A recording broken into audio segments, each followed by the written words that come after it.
Materi katekese mingguan 10 Mei 2026, Gereja Betel Tabernakel Krisalom, Tulungagung.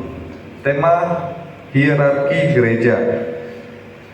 Kita semua pasti pernah dengar istilah uskup. Mungkin kalau ada yang belum pernah dengar, maka akan dimengerti bahwa uskup itu adalah jabatan dalam hierarki atau peringkat wewenang dalam gereja. Jadi ada jabatan yang disebut uskup dalam sistem bergereja.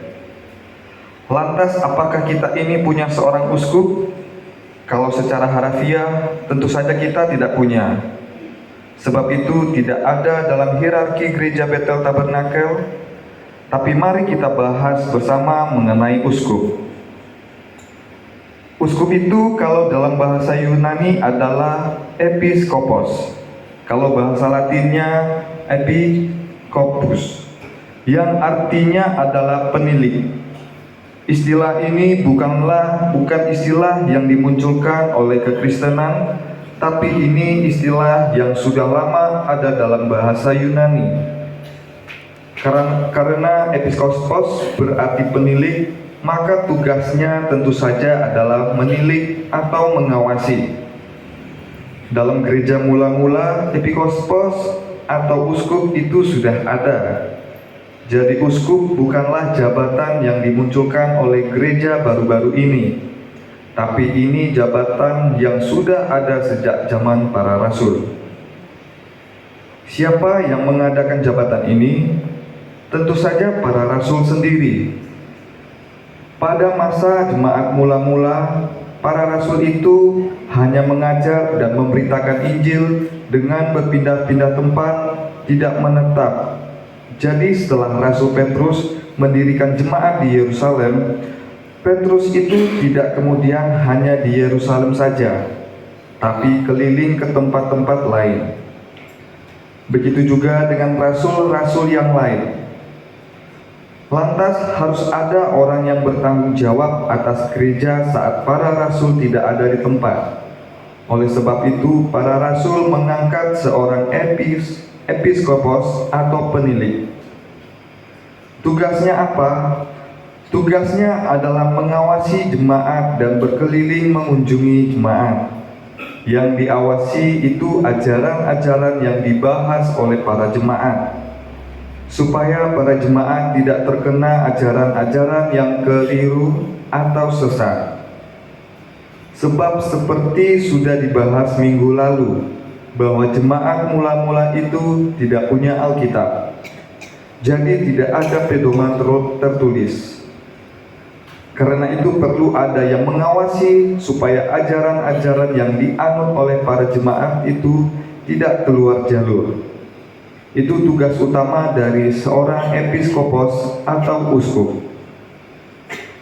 Bukan hanya itu saja, tetapi uskup itu juga bertugas mengawasi kebutuhan masing-masing jemaat. Kalau kita baca kitab para rasul, jemaat itu berbondong-bondong menjual harta dan menyerahkan semua itu ke kaki para rasul untuk dibagikan pada yang membutuhkannya. Nah, tugas itu kemudian diemban oleh seorang uskup. Uskup akan menilik tiap-tiap jemaat dan membagi-bagikan harta gereja pada yang membutuhkan. Semua urusan itu menjadi tugas uskup. Mengawasi bila ada yang sakit, bila ada yang membutuhkan pertolongan, dan lain sebagainya. Bahkan seorang uskup itu juga bertugas melindungi jemaat dari penindasan dan penganiayaan orang-orang yang tidak percaya Tuhan.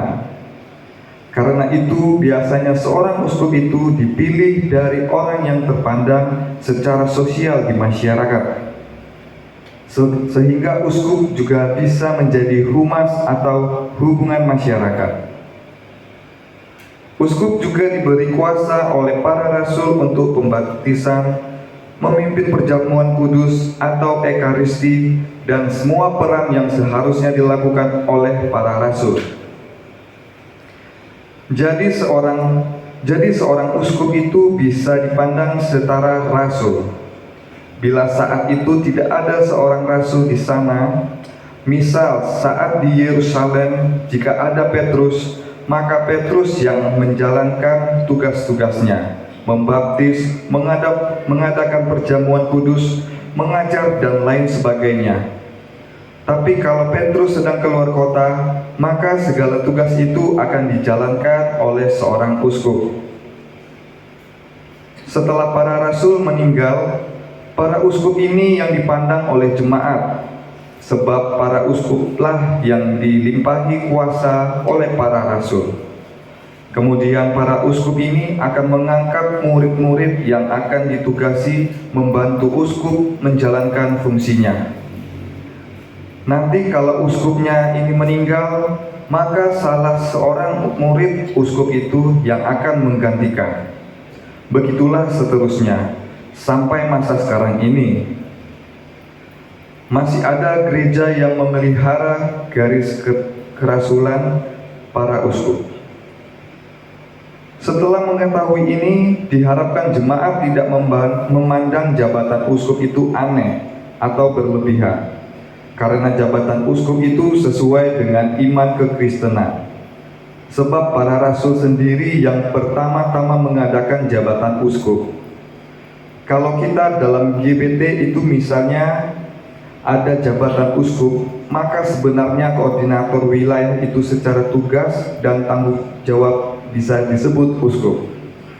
Tapi kita tidak memakai jabatan itu sehingga cukup seperti yang ada sekarang. Lalu bagaimana dengan kita di sini? Karena GBT tidak ada jabatan uskup, maka kita bisa melihat arti kata uskup itu sendiri. Uskup berarti penilik dan pengawas jemaat, maka kita sebenarnya juga punya uskup, yaitu gembala. Sebab tugas gembala untuk mengawasi pengajaran yang diterima oleh jemaat, mengawasi kebutuhan jemaat, dan berkeliling mengunjungi masing-masing jemaat. Kiranya Tuhan Yesus sendiri yang akan menguatkan dan menuntun uskup kita untuk menjalankan tugas-tugasnya bagi gereja. Kemuliaan pada Bapa dan Putra dan Roh Kudus, seperti pada permulaan, sekarang, selalu, dan sepanjang segala abad. Amin.